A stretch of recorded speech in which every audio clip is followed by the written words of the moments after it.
Hello बच्चे, कैसे हैं आप सब? I hope all of you must be very good बेटा। This side I am doctor CA Priyanka Saxena और मैं आपको आज एक बहुत ही इंटरेस्टिंग एंड छोटा सा सब्जेक्ट पढ़ाऊंगी, इकोनॉमिक्स। बहुत इजी सब्जेक्ट है, बहुत लॉजिकल है। बस इसमें बच्चे जहां पे फंसते हैं वो है इसकी कंसेप्चुअल लैंग्वेज। इसमें जो टर्म्स है कुछ वो थोड़ी टेक्निकल होती हैं, उसको हम साथ साथ समझने की कोशिश करेंगे। तो आइए बेटा, आज हम शुरू करते हैं इकोनॉमिक्स का इंट्रोडक्शन। देखिएगा, मैंने इकोनॉमिक्स के इंट्रोडक्शन को 3 सेगमेंट में बांट दिया है। सबसे पहली बात, इकोनॉमिक्स का बेसिक मीनिंग क्या होता है। दूसरा, इकोनॉमिक्स के बेसिक फंडामेंटल्स क्या होते हैं, जिसके लिए ये सब्जेक्ट क्रिएट किया गया। एंड तीसरा, इकोनॉमिक्स की डेफिनेशन क्या होती है जो ओवर द पीरियड एक्सपर्ट्स ने प्रोवाइड की। तो आइए सबसे पहले हम समझते हैं इकोनॉमिक्स का बेसिक मीनिंग। बेटा, ये जो टर्म इकोनॉमिक्स है ये एक ग्रीक वर्ड से जनरेट हुई है, विच इज ओइकोनोमिया। ओइकोनोमिया एक ग्रीक वर्ड है जिसका लिटरल मीनिंग है हाउस होल्ड मैनेजमेंट। यहां पे ओइकोस का लिटरल मीनिंग होता है हाउस होल्ड और नेमियन का लिटरल मीनिंग होता है मैनेजमेंट। तो बेसिकली इकोनॉमिक्स जो है छोटे स्केल से शुरू की गई और कहा कि जैसे किसी इंसान ने, कोई मैनकाइंड ने, कोई आदमी ने इनकम कमा के उस पैसों से अपने घर की मैनेजमेंट की, उस पूरे प्रोसेस को, जिस प्रोसेस के तहत उसने अपने घर को मैनेज किया विद द अवेलेबल रिसोर्सेज, उस प्रोसेस को हम इकोनॉमिक्स का नाम देते हैं। और जैसे एक घर के अंदर एक पर्सन पूरे घर को मैनेज करता है, वैसे ही सर पूरे नेशन की जब हम बात करें, पूरी कंट्री की जब हम बात करें, तो वहां पे कंट्री को भी गवर्नमेंट जो है मैनेज करती है विद द अवेलेबल रिसोर्सेज। तो टेक्निकली स्पीकिंग इकोनॉमिक्स का मतलब है मैनेजमेंट ऑफ रिसोर्सेज। और अगर ये मैनेजमेंट स्मॉल लेवल पे हो रही है, अगर ये मैनेजमेंट घर की हो रही है एक इंडिविजुअल के द्वारा, तो इसको हम माइक्रो इकोनॉमिक्स का नाम देते हैं। और अगर यही मैनेजमेंट कंट्री लेवल पे, नेशन लेवल पे गवर्नमेंट कर रही है, तो उसको हम मैक्रो इकोनॉमिक्स का नाम देते हैं। माइक्रो का लिटरल मीनिंग है छोटा और मैक्रो का लिटरल मीनिंग है बड़ा। तो जब हम किसी घर के एक इंडिविजुअल के पॉइंट ऑफ व्यू से मैनेजमेंट के तरीके समझेंगे तो उसको हम माइक्रो इकोनॉमिक्स का हिस्सा मानेंगे। वेयरएज जब हम लार्ज स्केल में एक कंट्री, एक नेशन के स्टैंड पॉइंट से समझेंगे, from the prospect of government point of view, तो उसको हम मैक्रो इकोनॉमिक्स का नाम देंगे। ठीक है बेटा। फर्दर सर, इकोनॉमिक्स के बेसिक फंडामेंटल क्या होते हैं, ये जो इकोनॉमिक्स है इसको क्यों पढ़ाया जाता है, इसकी क्या जरूरत होती है। तो लॉ मेकर कहता है कि सर जनरली हमने देखा कि जो ह्यूमन वांट्स हैं दे आर अनलिमिटेड। हर इंसान की जो जरूरतें हैं, जो इच्छाएं हैं, वो अनलिमिटेड हैं। सर ऐसे में आप कभी भी किसी भी पर्सन का एग्जाम्पल ले लीजिए, याद कीजिए आप अपने ही बचपने को, जब आप 5th स्टैंडर्ड में पढ़ते थे। जब मुझे याद है, मैं जब 5th स्टैंडर्ड में थी, तो भाई मेरे बर्थडे वाले दिन मेरे पेरेंट्स मुझे 10 रुपए देते थे। और मैं जब 5th स्टैंडर्ड में थी कई साल पहले, तो सर मेरे लिए 10 रुपए नियामत होती थी, बहुत बड़ा अमाउंट होता था। और पेरेंट्स कहते थे जा बेटा इस 10 रुपए से पार्टी कर ले। तो मैं फटाफट जाती थी लोकल शॉप में, पड़ोस की शॉप में, और वहां पे जाके चॉकलेट्स, टॉफीज खरीद लेती थी अपनी मर्जी के। लेकिन जैसे ही मैं चॉकलेट टॉफी लेके दुकान से बाहर निकलती थी और चॉकलेट के रैपर को खोल के खाते हुए आगे बढ़ती थी, तभी मुझे दिखता था कि अरे आगे आइसक्रीम ट्रॉली पे एक बच्चा आइसक्रीम खा रहा है। फिर मुझे लगता था अरे यार शिट, मैंने चॉकलेट क्यों ली, मैं आइसक्रीम खा लेती, आइसक्रीम में मुझे चॉकलेट भी मिल जाती और क्रीम भी मिल जाती। यानी मैंने अपनी मर्जी से ही चॉकलेट खरीदी, लेकिन फिर भी मेरी डिजायर कंप्लीट नहीं हुई, फुलफिल नहीं हुई। किसी और को देख के मेरी नई डिजायर्स, मेरी नई इच्छाएं जागरूक हो गई। तो सर ये सिर्फ छोटे लेवल पे ही नहीं है, जैसे जैसे आपका लेवल बड़ा होता गया, बड़े होते होते भी ये इच्छाएं बढ़ती गई। यानी जब 5th से मैं पहुंची कॉलेज के अंदर, तो कॉलेज में मेरे बर्थडे वाले दिन पेरेंट्स मुझे 1000 रुपए दे देते थे और कहते थे जा बेटा अपना बर्थडे सेलिब्रेट कर। और ऐसे में मैं पहुंचती थी कॉलेज, बड़े टशन में अपने फ्रेंड्स को बुलाती थी कि चलो चलो आओ ट्रीट देते हैं। ट्रीट देते थे फ्रेंड्स को ट्रीट देने में पूरे 1000 रुपए खर्च। तभी वहां से निकले और बाहर निकल के मैं मार्केट से घूमती हुई फ्रेंड्स के साथ जब घर लौट रही थी तो देखा मार्केट में एक बहुत ही खूबसूरत ड्रेस टंगी हुई थी। उसका प्राइस पूछा तो प्राइस पता लगा 600 रुपए है। तब मैंने फिर सोचा शिट यार, मैंने क्या कर दिया, मैंने क्यों 1000 रुपए पूरे पार्टी में फूंक दिए।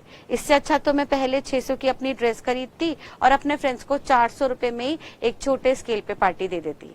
यानी ये बात तय है कि जो 1000 रुपए मुझे मिले, जो बड़े हुए पैसे मिले, बचपन में मुझे 10 ही रुपए मिलते थे, अब 1000 रुपए मिले, लेकिन 1000 रुपए मैंने अपनी ही मर्जी से अपनी फ्रेंड्स को ट्रीट देने में खर्च किए। फिर भी मेरी सारी इच्छाएं खत्म नहीं हुई। एक इच्छा जरूर खत्म हुई, लेकिन उसके बाद मेरे मन में कोई दूसरी इच्छा, कोई दूसरी डिमांड आ गई। आगे बढ़े और मैंने क्वालिफाई की, professional degree CA CMA CS complete किया और फिर मेरे पेरेंट्स ने मुझे 1 लाख रुपए का रिवॉर्ड दिया और कहा बेटा we are very proud of you, जाओ 1 लाख रुपए में अपनी शॉपिंग कर लो। मैंने फटाफट से 1 लाख रुपए में से 40,000 रुपए का आईफोन खरीद लिया और 60,000 रुपए मैंने अपने कपड़े लत्ते ज्वेलरी में अपनी एक चेन बनवा ली, गोल्ड चेन, छोटे छोटे कानों के टॉप्स बनवा लिए, उसमें शॉपिंग पे खत्म कर दिया। और जब शॉपिंग करके वापस लौट रही थी तो मैंने देखा मेरी एक फ्रेंड है वो स्कूटी पे जा रही थी, तो मेरे को फिर मन हुआ शिट यार, मैंने क्यों ये 40,000 का आईफोन ले लिया, इससे अच्छा तो मैं 5,000 का फोन ले लेती और साथ में एक स्कूटी ले लेती, इससे मेरा ऑफिस का आने जाने का भी किराया बच जाता। यानी देखिए आपके हाथ में जो पैसे हैं वो बढ़ते जा रहे हैं। पहले 10 रुपए मिले, फिर 1000, फिर 1 लाख। आपकी कमाई, आपके हाथ में कैश इनफ्लो बढ़ता चला गया, लेकिन पैसा बढ़ने के साथ साथ आपकी इच्छाएं भी बड़ी होती चली गई।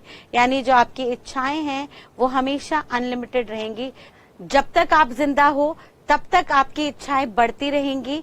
आपकी एक इच्छा पूरी होगी तो उसके बाद आपकी दूसरी डिजायर आ जाएगी, दूसरी डिजायर पूरी होगी तो आपको तीसरी चीज चाहिए होगी। तो सर इकोनॉमिक्स कहता है कि ह्यूमन वांट्स आर अनलिमिटेड, लेकिन उन ह्यूमन वांट्स को पूरा करने के लिए जो मीन्स है, मीन्स का मतलब होता है रिसोर्सेज, जो रिसोर्सेज है आपके पास, जो पैसे हैं, वो पैसे जो होते हैं वो स्कैर्स होते हैं। स्कैर्स का लिटरल मीनिंग कहूं तो लिमिटेड होते हैं। लिटरली स्कैर्स का मीनिंग होता है कमी। यानी जितनी आपकी इच्छाएं हैं, पैसा आपके पास जो होगा वो उससे कम ही रहेगा। स्कैरसिटी का लिटरल मीनिंग होता है a situation when supply of resources are less than demand for resources. आपकी रिसोर्सेज के लिए जो डिमांड है वो हमेशा ज्यादा रहेगी, वेयर एज आपके पास जितने रिसोर्सेज अवेलेबल है वो आपके पास आपके अकॉर्डिंगली जरूरत से हमेशा कम रहेंगे। आप कल को लेट्स से प्रोफेशनल डिग्री ले लेते हो और आपको 10 लाख की जॉब लगती है तो 10 लाख भी आपको कम पड़ जाएंगे, क्योंकि 10 लाख में से आप 6 लाख का तो लोन ले लोगे, गाड़ियां खरीद लोगे, लोन पे घर खरीद लोगे। सर आपकी कमाई बढ़ी 10 लाख से 50 लाख हुई तो जैसे जैसे आपकी कमाइयां बढ़ेंगी आप अपने खर्चे भी बड़े कर लोगे। यानी ये बात तय रहेगी कि जितने भी आपके रिसोर्सेज हैं आपकी जरूरतों के हिसाब से हमेशा कम पड़ेंगे। और लॉ मेकर कहता है कि ये जो आपकी जरूरतें हैं, जो ह्यूमन वांट्स हैं और जो उसके रिसोर्सेज हैं, इन दोनों में हमेशा 36 का आंकड़ा रहेगा। ह्यूमन वांट्स इनडेफिनिट होंगी और जो रिसोर्सेज हैं वो लिमिटेड होंगे। देयरफॉर इकोनॉमिक्स एक ऐसा प्रोसेस है जिसके तहत आप अपने लिमिटेड रिसोर्सेज से अपनी जरूरतों को पूरी कर सकते हो। यानी सिंपल सी बात, आपके पास मान लीजिए सैलरी आई 1 लाख रुपए की, तो क्या 1 लाख रुपए की सैलरी आते ही अगले दिन आप 5 दिन की छुट्टी पे चले जाओगे?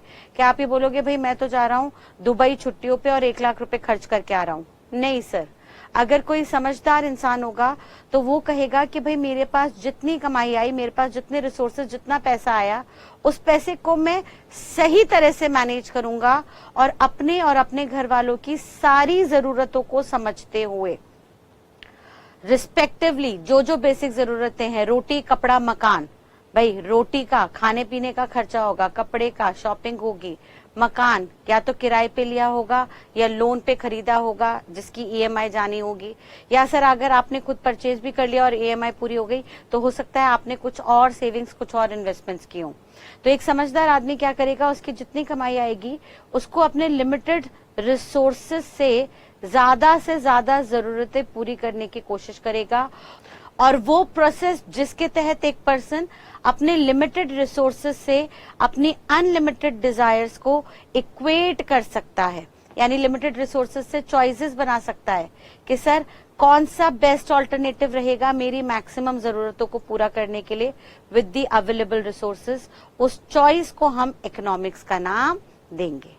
सर आज आपके पास 1 लाख रुपए की कमाई आई तो आपकी चॉइस है, आप चाहो तो 1 लाख रुपए थाईलैंड जाके बैंकॉक की छुट्टियों में उड़ा दो, चाहो तो 1 लाख रुपए की बाइक खरीद लो, चाहे तो 1 लाख रुपए का मोबाइल खरीद लो, और चाहे तो 1 लाख रुपए में अपनी सारी जरूरतें थोड़ी थोड़ी करके मैनेज कर सकते हो। तो लॉ मेकर कहता है कि इकोनॉमिक्स एक ऐसा प्रोसेस है जिसमें पर्सन जो है अपने लिमिटेड रिसोर्सेस से अपनी अनलिमिटेड डिजायर्स को कुछ हद तक सिलेक्ट कर सकता है by different choices. Sir choices बनाता है वो डिफरेंट ऑल्टरनेटिव से कि ये 1 लाख रुपए में किस पे खर्च करूं, गाड़ी पे खर्च करूं, मोबाइल पे खर्च करूं, छुट्टियों में जाऊं या घर की बेसिक जरूरतों को पूरा करूं। तो वो जो जरूरतों को पूरा करने के लिए वो जो चॉइस मेकिंग कर रहा है फ्रॉम डिफरेंट ऑल्टरनेटिव्स, इस साइंस को हम इकोनॉमिक्स का नाम देते हैं। क्लियर है? तो इकोनॉमिक्स क्या है? Economics is making choices between alternatives. आपके पास ऑल्टरनेटिव्स होंगे, बहुत तरीके होंगे, आप चाहो तो मोबाइल खरीदो, चाहो तो गाड़ी खरीदो, चाहो तो छुट्टियों पे जाओ। तो जितने ऑल्टरनेटिव्स अवेलेबल है उन ऑल्टरनेटिव्स में से कोई एक ऑल्टरनेटिव चुनना फ्रॉम द अवेलेबल रिसोर्सेज, उसको हम नाम देंगे इकोनॉमिक्स का। और चॉइस का लिटरल मीनिंग क्या होगा? Choice refers to the process of selection. कोई भी एक ऑल्टरनेटिव को चुनना, process of selection from the available limited alternatives, जितने भी ऑल्टरनेटिव्स आपके पास अवेलेबल है। अब भाई छुट्टी पे बैंकॉक जाना जरूरी नहीं है हर एक के पास ऑल्टरनेटिव हो, क्योंकि अगर आपको इंडिया से बाहर जाना है तो आपके पास पासपोर्ट होना जरूरी है, और अगर किसी इंडिविजुअल के पास पासपोर्ट नहीं है तो उसके पास बाहर जाने का फिलहाल कोई ऑल्टरनेटिव नहीं है। उनके पास जो अवेलेबल लिमिटेड ऑल्टरनेटिव है वो हो सकते हैं कि एक बाइक खरीद ले, हो सकता है फोन खरीद ले, हो सकता है बाकी कोई और अवेलेबल ऑल्टरनेटिव्स में से कोई और चॉइस चूज करे। तो वो चॉइस का मतलब कहता है कि ये एक ऐसा प्रोसेस है जिससे इंसान अवेलेबल ऑल्टरनेटिव्स में से कोई एक ऑल्टरनेटिव सिलेक्ट करता है जो इमर्ज होते हैं फ्रॉम द रीजन। पहला reason that resources are scarce. हमें बहुत सारे ऑल्टरनेटिव्स में से एक ऑल्टरनेटिव ही क्यों चुनना पड़ता है? क्योंकि सर जो हमारे कमाइयां हैं, हमारे रिसोर्सेज हैं, वो लिमिटेड हैं, स्केर्स हैं। और दूसरा, resources can be allocated two alternative use. भाई पैसा आपके हाथ में आ गया, अब इस पैसे से आप कुछ भी करो, ये आपकी मर्जी है। आप पहले दिन सैलरी आते ही उससे 1 लाख का मोबाइल फोन खरीद लो, ये आपकी मर्जी है। लेकिन अगर आपने पूरा 1 लाख रुपए पहले ही दिन में खर्च कर दिया तो आगे 29 दिन महीने के खर्चे आप कैसे निकालेंगे वो आपको तय करना होगा, क्योंकि 1 लाख रुपए का फोन लेने की चॉइस भी आप ही की थी। तो लॉ मेकर कहता है कि सर इकोनॉमिक्स एक ऐसा प्रोसेस है, ध्यान से समझिए, हमने पहले कहा इकोनॉमिक्स एक ऐसा प्रोसेस है जिसमें बंदा चूज करता है फ्रॉम द अवेलेबल ऑल्टरनेटिव्स। और चूज करना एक ऐसा प्रोसेस है जिसमें पर्सन सिलेक्शन करता है बेस्ट ऑल्टरनेटिव की जो वो चुन सके, क्योंकि वो सारे ऑल्टरनेटिव्स नहीं चुन सकता। उसके पास जो रिसोर्सेज है, जो कमाई है, लिमिटेड है, 1 ही लाख रुपए है। तो सर वो उसी 1 लाख से गाड़ी, मोबाइल, बैंकॉक की छुट्टियां सब कुछ नहीं कर सकता, उनमें से कोई एक ही ऑल्टरनेटिव चुन सकता है। तो सर क्योंकि उसके रिसोर्सेज लिमिटेड हैं और उसके पास बहुत सारे ऑल्टरनेटिव्स अवेलेबल है, तो लिमिटेड रिसोर्सेज से बहुत सारे ऑल्टरनेटिव में से कौन सा ऑल्टरनेटिव चुने, इस प्रोसेस को हम चॉइस कहेंगे। और इस चॉइस को करने के काम को, यानी इस चॉइस को करने के डिसीजन मेकिंग को हम इकोनॉमिक्स का नाम देंगे। यानी मैं ऐसे कह सकती हूं कि आपके रिसोर्सेज अगर स्केर्स है, लिमिटेड हैं, तो इसके कारण आपको चॉइस करनी पड़ेगी। आप सारे ऑल्टरनेटिव्स एक्सरसाइज नहीं कर सकते क्योंकि आपके पास 1 ही लाख रुपए की इनकम है। तो सर या तो आप छुट्टी पे चले जाओ, या आप बाइक खरीद लो, या आप मोबाइल खरीद लो, या बाकी जरूरतें पूरी कर लो। लिमिटेड रिसोर्सेज है, देयरफॉर आपको चॉइस तो एक ऑल्टरनेटिव की करनी होगी, सारे ऑल्टरनेटिव्स आप नहीं चुन सकते। और क्योंकि लिमिटेड स्केर्स रिसोर्स है जिसकी वजह से चॉइस करनी पड़ रही है, देयरफॉर पर्सन के ऊपर डिसीजन मेकिंग की जिम्मेदारी आ जाएगी। क्योंकि जब आपको कहा जाएगा बेस्ट ऑल्टरनेटिव चुनो, तो ऑल्टरनेटिव आपको समझदारी से चुनने होंगे। जो डिसीजन मेकिंग होगी वो डिसीजन मेकिंग करनी होगी आपको लिमिटेड रिसोर्सेज को ध्यान में रखते हुए कि आपके पास सिर्फ 1 लाख रुपए ही हैं, और उन लिमिटेड रिसोर्सेज को आपको रिलेट करना होगा इन अ मैनर कि भाई जो कंज्यूमर है इंडस्ट्री में उसको सबसे ज्यादा सेटिस्फैक्शन हो, जो प्रोड्यूसर है इंडस्ट्री में उसको सबसे ज्यादा प्रॉफिट हो, और जो सोसाइटी में रहने वाले लोग हैं उनको सबसे ज्यादा वेलफेयर हो। यानी जब हम एक इंडिविजुअल की मैनेजमेंट की बात करेंगे तो हम कहेंगे भैया आपके पास 1 लाख की कमाई है, आपको चॉइस करनी है, तो डिसीजन मेकिंग की जिम्मेदारी आप पे आई। अब मान लीजिए मिस्टर गोपाल है जो घर में कमाने वाले हैं, ये इकलौते रिसोर्स हैं कमाने वाले, इनके साथ 6 लोग और रहते हैं फैमिली में, पेरेंट्स हैं, ठीक है जी, पेरेंट्स हैं, वाइफ है, बच्चे हैं। अब ऐसे में 6 लोगों का परिवार इन्हें 1 लाख रुपए की कमाई से चलाना है। तो सर इनके पास 1 लाख का लिमिटेड रिसोर्स है, अब इन्हें चॉइस करनी होगी कि ये 1 लाख रुपए में कितना कितना पैसा कहाँ कहाँ खर्च करें। तो उसके लिए उन्हें डिसीजन मेकिंग करनी होगी। डिसीजन मेकिंग जनरली कौन करता है? जो कमाता है। तो भाई गोपाल ने कमाया तो गोपाल जनरली डिसीजन मेकिंग करेगा, ऑल्दो वो चाहे तो अपने पेरेंट्स, अपने वाइफ, अपने बच्चों से भी सलाह या कंसल्टेंसी ले सकता है, ठीक है जी।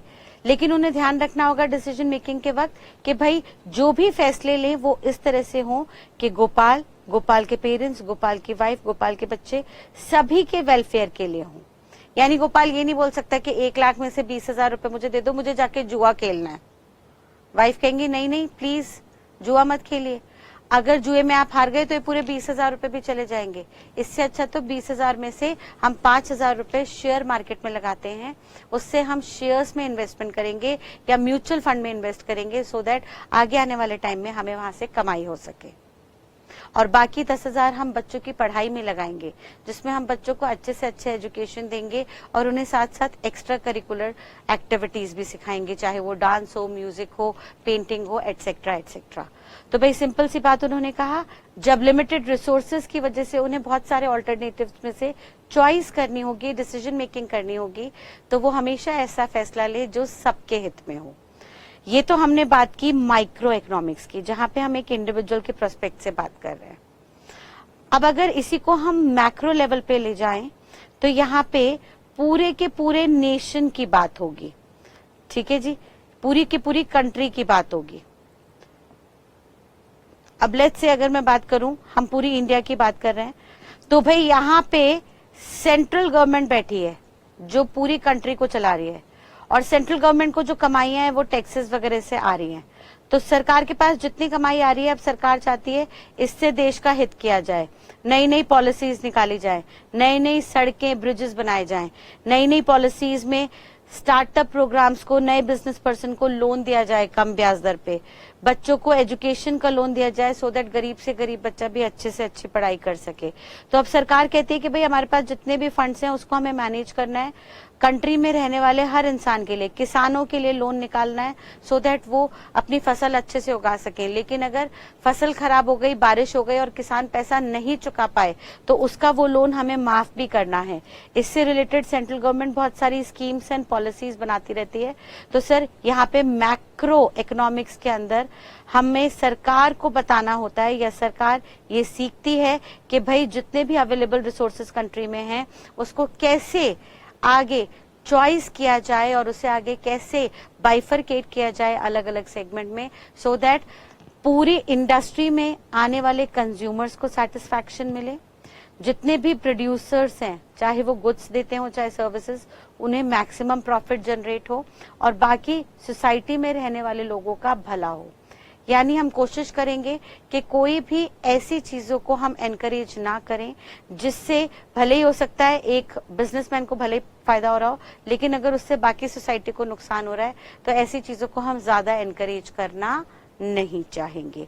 तो टेक्निकली स्पीकिंग हमने कहा मैक्रो हो या माइक्रो, मैक्रो में गवर्नमेंट, माइक्रो में एक इंडिविजुअल पर्सन अपने स्केर्सिटी के साथ, स्केर्स रिसोर्सेज के साथ बेस्ट ऑल्टरनेटिव्स में से चॉइस करता है, और डिसीजन मेकिंग के टाइम उसे ये ध्यान रखना चाहिए कि वो फैसला ले, वो डिसीजन ले जिससे हर एक का हित हो। अगर मैक्रो लेवल में बात करें तो वहां पे सोसाइटी का भी हित हो, वहां पे जो सेलर है, मैन्युफैक्चरर है, उसका भी हित हो, और जो कंज्यूमर सामान या सर्विसेज खरीद रहा है उसका भी हित हो। और अगर हम माइक्रो लेवल पे बात करें तो एक फैमिली में जो भी लिमिटेड रिसोर्सेज आए उससे हमें वहां पे चॉइसेस करनी होंगी जिससे फैमिली में रहने वाले हर परिवारजन का, हर इंसान का फायदा हो। यानी सर अगर गोपाल के साथ उनके पेरेंट्स रह रहे हैं तो गोपाल की जिम्मेदारी है कि अपने पेरेंट्स की जरूरतों के लिए भी पैसा निकाल के अलग से संभाल के रखे। भाई मान लीजिए गोपाल के जो पेरेंट्स हैं वो ओवर एजेड है, सीनियर सिटीजन है, 80 इयर्स अबव है, तो सर उनकी सेहत, उनकी एज ऐसी है कि उनकी सेहत भी खराब हो सकती है, उन्हें हॉस्पिटल भी जाना पड़ सकता है, उन्हें दवाइयां भी लेनी पड़ सकती हैं। तो गोपाल की समझदारी ये कहती है कि 1 लाख रुपए में से कुछ हिस्सा निकाल के अलग अपने पेरेंट्स की दवाइयों के खर्चे और उनकी ट्रीटमेंट के लिए भी संभाल के अलग रखें। तो ये वो पूरा प्रोसेस जिसके तहत एक इंसान माइक्रो लेवल पे या एक कंट्री मैक्रो लेवल पे अपने लिमिटेड रिसोर्सेज को फैला देती है, चॉइस कर देती है through decision making, so that all segment of a family और अ नेशन गेट सर्व्ड। ऐसे प्रोसेस को हम इकोनॉमिक्स का नाम देते हैं। क्लियर है बेटा? बेसिकली फर्दर ये अभी जो हमने देखा ये बिल्कुल बेसिक मीनिंग था। इस मीनिंग को फर्दर ओवर द पीरियड बहुत सारे इकोनॉमिस्ट ने डिफाइन किया। टेक्निकली स्पीकिंग इकोनॉमिक्स को बहुत सारे इकोनॉमिस्ट ने अलग अलग तरह से डिफाइन किया, और वो जो अलग अलग डेफिनेशंस आई उनको हम 4 कैटेगरी में अब बांट देते हैं। ब्रॉडली हम इकोनॉमिस्ट द्वारा दी गई डेफिनेशंस को अब 4 कैटेगरी में बांटने जा रहे हैं, और ये 4 कैटेगरी के तहत हर इकोनॉमिस्ट ने किस बात पे फोकस किया उसको समझने की कोशिश करते हैं। सर सबसे पहली definition mister Adam Smith and J B Say ji ने दी थी, जिनके अकॉर्डिंगली इकोनॉमिक्स जो है वो एक साइंस थी वेल्थ की। उन्होंने कहा सर ये कि एक साइंस है, साइंस का मतलब होता है एक सिस्टमैटिक प्रोसेस। भाई साइंस एक सिस्टमैटिक प्रोसेस है, यानी आप साइंस में आप क्या पढ़ते हो? लॉ ऑफ ग्रेविटी, कि भाई आप ऊपर से कुछ फेंकोगे तो वो नीचे गिरेगी गिरेगी, चाहे वो एप्पल हो, चाहे इंसान हो, चाहे फ्लाइट हो, चाहे सामान हो। तो भाई ये जो लॉ ऑफ ग्रेविटी है, it is a science, it is a systematic process, it will remain same for everyone, हर एक के लिए ये सेम रहेगा। तो साइंस का मतलब है अ सिस्टमैटिक प्रोसेस। और मिस्टर एडम स्मिथ का कहना है कि सर इकोनॉमिक्स एक ऐसी साइंस है, एक ऐसा सिस्टमैटिक प्रोसेस है जिसमें वेल्थ को मैनेज किया जाता है। वेल्थ क्या होता है आप समझिएगा। अब सर ये एक बहुत ही वाइड टर्म है जिसको लेके इंडस्ट्री में बहुत तरीके के डिस्प्यूट्स रहे।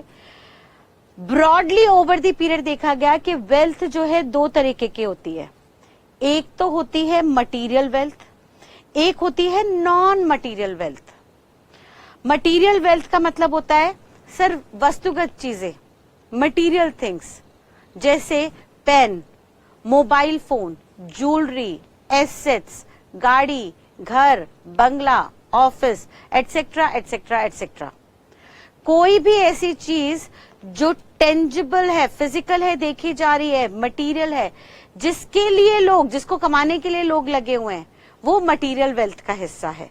लाइक आपने घर खरीदा सुंदर सा, उसको अंदर से डेकोरेट किया, आपने खूब नए नए तरीके के फर्नीचर्स, नए नए तरीके के इंटीरियर्स लेके आए अपने घर को सजाने के लिए, आपने गाड़ी खरीदी, आपने एक मोबाइल फोन खरीदा, आप एक लग्जूरियस ट्रिप पे गए घूमने के लिए जहाँ पे आप एक लग्जूरियस होटल के अंदर रुके, वहां पे आपने अच्छी अच्छी साइट्स को विजिट किया। तो सर टेक्निकली ये सारी चीजें क्या हैं? मटेरियल वर्ल्ड की चीजें हैं, मटेरियल वेल्थ से रिलेटेड चीजें हैं जिनको आप फिजिकली एंजॉय कर सकते हो। वेयरएज कुछ होती है non material wealth. Non material wealth का मतलब है सर ये इनसाइड होती है, इनसाइड आपके अंदर आपको महसूस करनी होती है, लाइक आपका नॉलेज, आपकी एजुकेशन, आपके स्किल्स, आपकी वैल्यूज, आपके संस्कार। तो भाई जो एडम स्मिथ जी हैं उन्होंने कहा हमारे अकॉर्डिंगली इकोनॉमिक्स जो है वो सिर्फ और सिर्फ मटेरियल वेल्थ की बात करती है, आपके नॉन मटेरियल वेल्थ से हमें कुछ लेना देना नहीं है। आपके संस्कार क्या है, आपकी वैल्यूज क्या है, आपकी एजुकेशन क्या है, आपके पर्सनल स्किल्स क्या है, इससे हमें कुछ लेना देना नहीं है। हम तो सिर्फ और सिर्फ मटेरियल वर्ल्ड की बात करेंगे, मनी की बात करेंगे, उन मटेरियलिस्टिक आइटम्स की बात करेंगे जो आप फिजिकली एंजॉय करते हो। तो यहाँ पे एक सबसे बड़ा लूप होल आया जिसके तहत economist Adam Smith and J B से के अकॉर्डिंगली उन्होंने सिर्फ और सिर्फ मटेरियल वेल्थ को ही इकोनॉमिक्स माना, उन्होंने इस मटेरियल वेल्थ की साइंस को इकोनॉमिक्स माना और यहाँ पे उन्होंने सिर्फ और सिर्फ इस मटेरियल वेल्थ की जनरेशन पे फोकस किया। उन्होंने कहा सर हमारा फोकस सिर्फ और सिर्फ इस पे है कि पैसा इंसान कैसे कमाए। इकोनॉमिक्स का मतलब होगा एक इंसान पैसा अपनी इकोनॉमी में कैसे कैसे कमा सकता है। सर वो चाहे तो गुड्स फिजिकली मैन्युफैक्चर करे, मैनमेड मैन्युफैक्चरिंग करे या उनकी नेचुरल प्रोडक्शन करे और फिर मैन्युफैक्चरिंग या प्रोडक्शन करके उन्हें बेचे, या कोई पर्सन पीछे मैन्युफैक्चरर से सामान खरीद के आगे ट्रेडिंग करे, उन्हें आगे बेचे, या कोई पर्सन गुड्स से डील ना करे, वो सिर्फ और सिर्फ सर्विसेज दे। तो सर यहाँ पे फोकस किया जा रहा है सिर्फ और सिर्फ इकोनॉमिक्स में कमाई के जरियों पे कि भाई कोई भी मटेरियल वेल्थ कैसे कैसे जनरेट कर सकता है, अर्न कर सकता है। यानी यहाँ पे फोकस सिर्फ और सिर्फ किस पे है? बस पैसा कमाओ, पैसा कमाओ, पैसा कमाओ, और किसी चीज से मतलब नहीं है। आपका काम है सिर्फ पैसा कमाते जाना। एंड ये अप्रोच जो है is not good for a nation.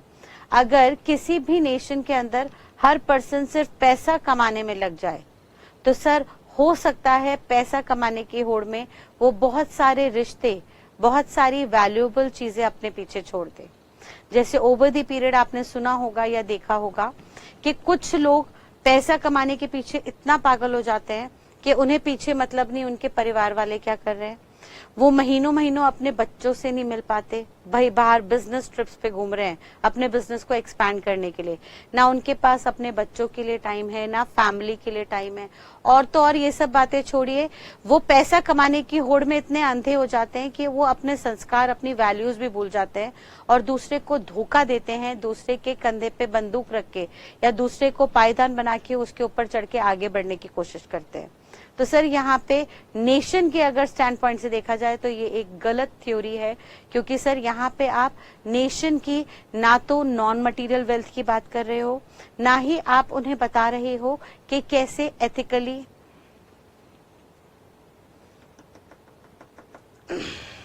तो देखा जाए तो ये थ्योरी नेशन के स्टैंड पॉइंट से गलत है, क्योंकि सर यहाँ पे आप सिर्फ और सिर्फ पैसा कमाने पे फोकस कर रहे हो, नॉन मटेरियल वेल्थ को देख ही नहीं रहे, और पैसे कमाने की होड़ में आप बहुत सारी चीजें इग्नोर करते जा रहे हो, जिसके चलते आगे आने वाले टाइम में हो सकता है कि एक अमीर इंसान बहुत अमीर होता जाए, अनएथिकली सबको धोखा दे के उसके पीठ पे चाकू भोग के आगे बढ़ता जाए बढ़ता जाए बढ़ता जाए, और जिन जिन को धोखा दे रहा है वो बेचारा गरीब होता जाए। तो गरीब गरीब होता जाएगा, अमीर अमीर होता जाएगा। तो ऐसे में भी ऐसे नेशन की कैसे ग्रोथ और डेवलपमेंट होगी जहाँ पे एक पर्सन को बोला गया आप सिर्फ और सिर्फ मटीरियल वेल्थ पे ही फोकस करो। तो यहाँ पे आके इस थ्योरी में थोड़े से डिफेक्ट आए, जिसके चलते आगे आने वाले टाइम के इकोनॉमिस्ट ने अपनी थ्योरी को थोड़ा सा चेंज किया, मॉडिफाई किया। तो उन्होंने क्या बोला जरा देखिएगा एक बार। जो सबसे पहली डेफिनेशन है economics as a science of wealth जो एडम स्मिथ जी ने दी, उन्होंने कहा उनका फोकस सिर्फ और सिर्फ मेनली किस पे था, ओनली ऑन मटेरियल वेल्थ, यानी वो सिर्फ और सिर्फ जनरेशन ऑफ वेल्थ पे फोकस करा रहे थे, जो कि गलत था from the nation stand point, जिसके चलते कुछ डीमेरिट्स आ गए। क्या क्या डीमेरिट्स आए कि सर क्योंकि ये कंसिडर ही नहीं कर रहे नॉन मटेरियल ग्रोथ, इसके चलते सर ह्यूमन माइंड में रिपल्शंस आ जाते हैं, जद्दोजहद आ जाती है कि भाई किसी भी हालत में पैसा कमाना है। अगर किसी बच्चे को बचपन से ही सिखा दिया जाए कि भैया पैसा ही सब कुछ है, तुझे जिंदगी में सिर्फ पैसा कमाना है, पैसा भगवान है, पैसे के लिए कुछ भी कर दे, तो भाई साहब हो सकता है वो बड़े होके पैसे के लिए डकैती भी डाले, हो सकता है वो मर्डर भी करे। तो ऐसी इकोनॉमी जहां पे पैसा कमाने के लिए लोग अंधे हो जाएं, वैल्यूज छोड़ दे, दूसरे की कदर ना करें, मारा पीटी करे, खून खराबा करें, ऐसा नेशन कैसे प्रोग्रेस करेगा। तो सर यहाँ पे सबसे बड़ा डिफेक्ट है कि सिर्फ और सिर्फ मटेरियल ग्रोथ पे काम कर रहे हैं, नॉन मटेरियल ग्रोथ पे काम नहीं कर रहे, जिसके चलते ह्यूमन माइंड सेट हो रहा है कि भाई आपको पैसा बनाना है, to make money at any cost. इसके चलते लोगों के लिए आपके पास कोई सिंपैथी नहीं, कोई एम्पैथी नहीं रह जाएगी, आप कोई अपनी फैमिली को टाइम नहीं दोगे, आपकी वैल्यूज कॉम्प्रोमाइज होंगी, जिसके चलते all together over the period of time nation एक बहुत बड़े डेंजर में आ जाएगा सर, जहां पे सोसाइटी ही खतरे के अंदर होगी, कोई किसी से वफा नहीं रखेगा, कोई किसी के साथ ऑनेस्ट लॉयल नहीं रहेगा, और सिर्फ पैसे के लिए लोग अंधी रेस में भागेंगे। और उस पैसे को कमा के भी ये लोग क्या कर लेंगे, जब उस पैसे को एंजॉय करने के लिए उनके परिवार वाले ही उनके साथ नहीं होंगे। बात समझ में आ रही है। तो सर यहाँ पे ये थ्योरी के अंदर एक बहुत बड़ा ड्रॉबैक है of not considering non material wealth. Although यहाँ पे कुछ मेरिट्स भी हैं कि सर यहाँ पे जो पूरा फोकस है वो वेल्थ पे दिया जा रहा है, तो हम ये बात भी नजरअंदाज नहीं कर सकते कि पैसा कुछ नहीं है। एक तरफ अगर मैं ये कहूं कि पैसा सब कुछ है, ये बात गलत है। पैसा सब कुछ नहीं है, पैसा बहुत कुछ है लेकिन सब कुछ नहीं है। लेकिन हम ये बात भी नहीं कह सकते कि पैसा तो कुछ भी नहीं है। सर पैसा बहुत कुछ है, क्योंकि अगर आपके पास पैसा नहीं होगा तो आप एजुकेशन भी कैसे प्रोवाइड करोगे, आप अपने बच्चों को स्कूल भी कैसे भेजोगे, आप अपनी बेसिक जरूरतें कैसे पूरी करोगे, रोटी कपड़ा मकान की। तो यहाँ पे एक बड़ी कॉन्फ्लिक्टिंग सिचुएशन आ रखी है कि सर पैसा सब कुछ नहीं है लेकिन पैसा बहुत कुछ है, क्योंकि उससे आप अपनी बेसिक जरूरतें पूरी कर सकते हो, और यही वो जरिया है जिसके थ्रू आप नॉन मटेरियल वेल्थ को भी अर्न कर सकते हो। आपको नए नए स्किल्स डेवलप करने हैं, आपको नई नई एजुकेशन डेवलप करनी है, तो उसके लिए आपको मटेरियल वेल्थ की जरूरत पड़ेगी, आपको पैसे की जरूरत पड़ेगी। देयरफॉर ये मेरिट हो गया, because for everything money is necessary. ठीक है जी। तो यहाँ पे इस थ्योरी के अंदर वेल्थ पे स्ट्रेस कर रहे हैं, it is a merit also, लेकिन वेल्थ के साथ साथ नॉन मटेरियल वेल्थ पे नहीं काम कर रहे, देयरफॉर ये एक डीमेरिट बन गया। दूसरा sir, under this theory it eliminates the problems of economic growth, क्योंकि सर यहाँ पे पूरा का पूरा फोकस मनी पे है, तो जितना एक इकोनॉमी मनी जनरेट करेगी उतना कुछ हद तक हम इकोनॉमी की प्रॉब्लम्स को रिजॉल्व कर पाएंगे। समझ में आया बेटा। तो पहला जो क्लासिफिकेशन है वो क्लासिफिकेशन था economics as a science of wealth. Second, बाद में एक इकोनॉमिस्ट आए मिस्टर अल्फ्रेड मार्शल, उन्होंने कहा economics as a science of material welfare. Mister Alfred Marshall ने भी मटीरियल वर्ड पे ही काम किया, मटीरियल वेल्थ पे ही काम किया, उन्होंने भी नॉन मटीरियल वेल्थ को अभी तक कंसिडर नहीं किया था, लेकिन उन्होंने यहाँ पे मटेरियल के साथ साथ वेलफेयर जोड़ दिया। वेलफेयर का लिटरल मीनिंग होता है हैप्पीनेस, खुशियां। ठीक है। तो उन्होंने कहा कि सर जो इकोनॉमिक्स है वो मटेरियल वेलफेयर की साइंस है, यानी यहाँ पे उन्होंने दो बातों पे फोकस किया। उन्होंने कहा कि सर इकोनॉमिक्स जो है वो मैन काइंड की स्टडी है, इंसान की पढ़ाई है, क्योंकि सर जो वेल्थ है वो इंसान ही कमाता है। भाई वैसे तो पूरी दुनिया भर में, पूरी यूनिवर्स में करोड़ों नेचर की स्पीशीज है, करोड़ों जानवर, पंछी, पक्षी, करोड़ों तरीके के स्पीशीज है, लेकिन क्या जानवर वेल्थ कमा सकते हैं? क्या हम कह सकते हैं कि शेर पैसे कमाने निकला है घर से, या हाथी इस तरह से पैसे कमा सकता है? नहीं सर, ये जो वेल्थ कमाने की कला है वो भगवान ने सिर्फ और सिर्फ मैनकाइंड को दी है, इंसान को दी है। तो अल्फ्रेड मार्शल ने कहा कि क्योंकि सिर्फ इंसान, ह्यूमन स्पीशी ही ऐसी है जो वेल्थ कमा सकते हैं, जनरेट कर सकते हैं, अपना दिमाग इस्तेमाल कर सकते हैं, क्योंकि एक ह्यूमन स्पीशी ऐसी है जिसको दिमाग मिला है फॉर डिस्क्रिमिनेशन, डिसाइड करने की पावर दी गई है, उन्हें सही गलत डिसाइड करने की पावर दी गई है, वेल्थ जनरेट करने की पावर दी गई है, और नए नए आगे इनिशिएटिव्स लेने की पावर दी गई है, नए नए इन्वेंशंस करने की पावर दी गई है। तो एल्फ्रेड मार्शल कहते हैं कि सर ये जो इकोनॉमिक्स है ना, ये मैनकाइंड की साइंस है, ये मैनकाइंड को स्टडी करने की साइंस है। यहाँ पे क्योंकि इंसान ही पैसे कमा सकता है, तो सबसे पहले आपकी जिम्मेदारी है इकोनॉमिक्स में कि इंसान को पढ़ो, इंसान को समझो, उनकी फिलॉसफी को, उनकी साइकोलॉजी को समझो। और इंसान को समझने के लिए आपको दो बातों पे काम करना पड़ेगा। पहले जनरेशन ऑफ वेल्थ, जो पिछली थ्योरी में भी थी, लेकिन इस बार उन्होंने एक और एस्पेक्ट को कवर किया, that is utilization of wealth. यानी उन्होंने कहा आप समझो इंसान और उसकी जरूरतों को समझो, और देखो कि एक इंसान कैसे पैसे कमाता है, और जो भी पैसे कमाता है वो उस पैसे को कैसे यूटिलाइज करता है, यानी कैसे खर्च करता है। ये दोनों बातें आपको समझनी जरूरी है। और ये किस में समझनी होंगी? In the ordinary business of life. Ordinary life में वो कैसे सोचता है। हम जनरल रूल की बात करेंगे, एक्सेप्शनल केसेस की बात नहीं करेंगे। कुछ लोग पागल होते हैं, नेगेटिव ही सोचते हैं, कुछ लोग हाईली पॉजिटिव होते हैं, वो सिर्फ पॉजिटिव ही सोचते हैं। हम उनकी बात नहीं कर रहे, एक्सेप्शंस आर ऑलवेज देयर, लेकिन हम जनरली मैक्सिमम लोगों की बात कर रहे हैं। मैक्सिमम लोग, एवरेज पब्लिक जो है, एवरेज पर्सन जो है, सर वो बताओ वो नॉर्मल लाइफ में कैसे वेल्थ जनरेट करता है और उस वेल्थ को कैसे यूटिलाइज करता है, किन चीजों पे खर्च करता है। एंड साथ साथ यहाँ पे भी वेल्थ का जो मतलब होगा वो मटेरियल वेल्थ से ही रिलेटेड होगा, नॉन मटेरियल वेल्थ यहाँ पे भी कवर नहीं की गई। तो उन्होंने कहा सर कि ये जो थ्योरी है एल्फ्रेड मार्शल की, इसके फायदे हैं। फायदे क्या क्या है, मेरिट्स क्या क्या है? सर यहाँ पे वेल्थ क्रिएशन पे फोकस किया जाता है, क्योंकि वेल्थ जो है एनिमल्स के द्वारा जनरेट नहीं हो सकती, मैनकाइंड के द्वारा जनरेट होती है। देयरफॉर मैनकाइंड को स्टडी करना जरूरी है, और ये बात जायज है। सर पहले आप इंसान को समझो, इंसान की जरूरतों को समझो, फिर देखो इंसान पैसे कैसे कमाता है, और जो भी पैसे कमाता है किन चीजों से कमाता है ये समझिए, और फिर देखिए कि जो चीजों से पैसे कमा रहा है उसको कहाँ कहाँ खर्च कर रहा है, उस कमाई को कहाँ कहाँ पे यूटिलाइज कर रहा है। ये पूरी साइंस समझिए, ये पूरी स्टडी कीजिए, और उसके अकॉर्डिंगली इकोनॉमिक्स के प्रिंसिपल बनाइए। यानी इस थ्योरी के अंदर जो है मेनली मैनकाइंड को प्रेफरेंस दी गई है over wealth, and this is good. यहाँ पे प्रेफरेंस है, man gets precedence over wealth. Precedence का लिटरल मीनिंग होता है इंपॉर्टेंस।